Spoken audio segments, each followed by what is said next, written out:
As I've gotten to know women who are going through trauma, I have been amazed at some very psychological, emotional, spiritual patterns, trends that I see you bring to the table that are experienced as quite a significant two-edged sword.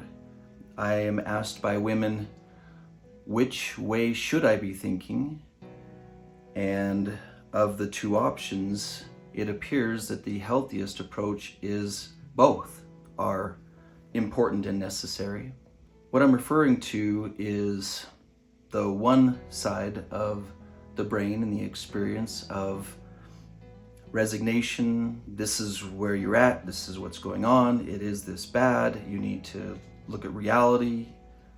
And on the other side is this phenomena of hope. Sometimes I refer to hope as a denial of reality because it is a vision, a drive, an energy that fits within what I call celestial orientation that is against statistical probability. Everyone around you that cares about you is telling you, do the logical thing. The patterns show that this isn't going anywhere or it's not going to get any better. I am grateful that you have the courage to apply yourself to President Nilsson's vision of seek and expect miracles. And by definition, a miracle is something that is statistically unlikely.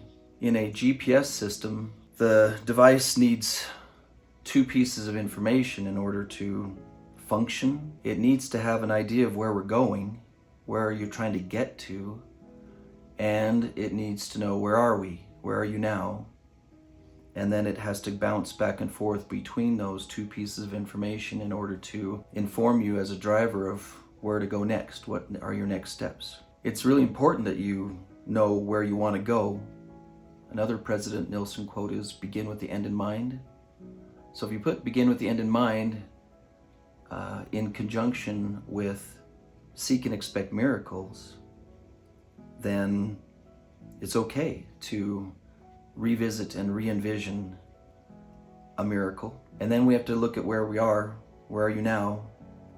What's actually available to you? What condition is your husband actually in? Is he in a position to contribute as a husband, or is he still in a pre-husband developmental phase? Like he still has an addiction to get through.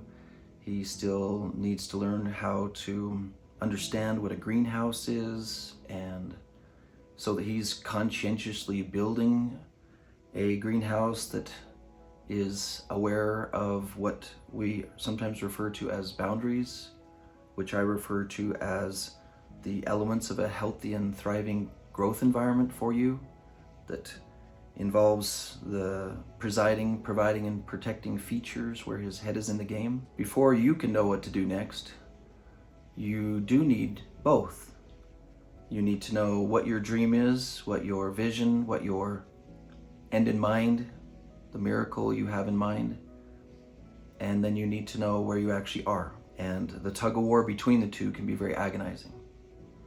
But because you are willing to seek and expect miracles and hope for them, without that, I don't know that we would have very many marital miracles. I don't know that we would have very many marriages raising from the dead. And so we wouldn't be experiencing the miracles in our modern day that Christ promises us we'll have if we bring the same faith as those who are our predecessors. So if this concept is challenging and difficult to understand and apply for you, this is why the Worth Group was created, was to help you get through this part, to understand it, to apply the principles in the presence of fellow sisters going through similar things and well-trained specialists to walk with you. And then when it's time and you feel healthy enough and it's appropriate to do so, then the marriage repair workshops will help lay a foundation for any miracles that you're seeking to achieve, to be a part of. Follow the links that are available. This should take you to some reading to do to get you started and help you decide if the principles are accurate. It's been my mission and my goal to carefully review all General Conference talks for the last 50 years, especially the most recent ones, and all the modern sciences, but I invite you to let your own inspiration be your final decision maker. We would love to meet you. We would love to serve you. My name is Maurice Harker. I'm with Life Changing Services.